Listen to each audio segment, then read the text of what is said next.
May kapit atin. Ano na? You know. Saan? Saan na?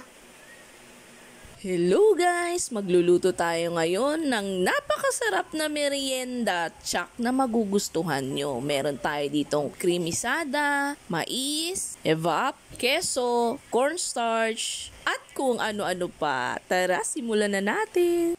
Meron na tayo ditong kaserola guys. Lagay na natin ang una nating lata, gata. Yan, sairin natin guys, sayang. Next natin ang evap. Lagay na natin siya. Nilagay ko guys is creamisada. Kung wala tayong condensed, pwede yan. Next naman is yung corn. Yan, lagay natin lahat guys. Lagay na rin natin yung sugar guys. 1.5 yung sinukat ko. Tama lang yan dyan, guys. Saka naman natin siya haluin. Yan, hanggang sa malusaw ang sugar. Haluin lang ng haluin. Wala pa tong apoy, guys, ha. So, dito naman sa bowl na maliit, magsukat tayo ng 2 cups of cornstarch. 1 cup. 2 cups. Maglagay tayo ng water. 1, 2 cups of water. Mix very well. Hanggang sa ma-dissolve siya guys. Ito ang gagawin nating pampalapot ng ating maha blanca. Ooh! Yan, lusawin lang natin siya ng husto. Pag yan.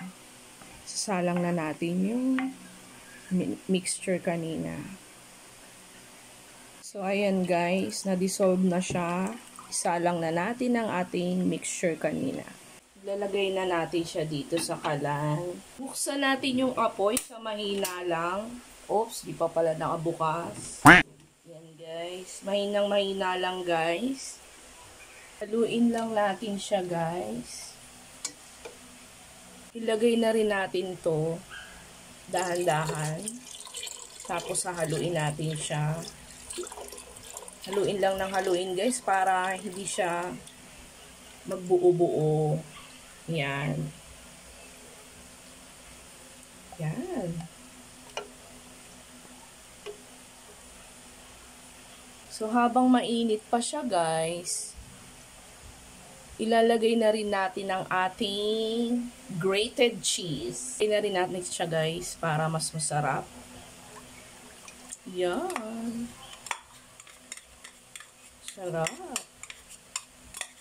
Favorite kasi to ng aking panganay. Last week niya pa to nire-request sa akin magluto daw ako ng maha.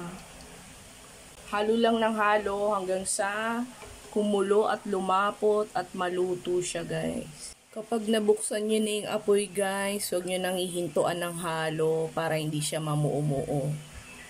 Tuloy-tuloy lang ang paghalo. Ayan, naaamoy ko na siya. Kumukulo-kulo na. Ayan, bumubulwak-bulwak na siya guys. Malapit na siyang maluto. Konti na lang. Aray ko, tasikan ako. Ayan guys, luto na siya. Ready to serve. Wow! So, ilalagay na natin siya sa ating tub. Napakaganda ng texture guys. So, kung makikita nyo. Yeah! Siyempre titigas pa yan pag lumamig. Napakasarap guys. O, tignan nyo. So, yummy. Sakto lang ang lasa niya, yung tamis niya. Yan, lalagay na siya natin dito. Hintayin natin siyang lumamig. Pantay lang natin siya dyan.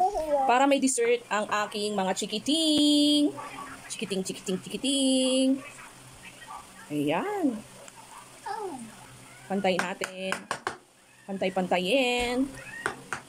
Ayan. Sarap guys. Gagadgara natin ng cheese guys. Para mas lalo sumarap. Yan. Dahan ha, mami. Opo. Opo. Dahan-dahan lang daw sabi ni Bunso. Napakasarap na maha blanca. Ayan. Mama, dapat atin? Wow. So yummy. At kung nagustuhan nyo ang video na ito, huwag kalimutang i-follow, i-like at i-share.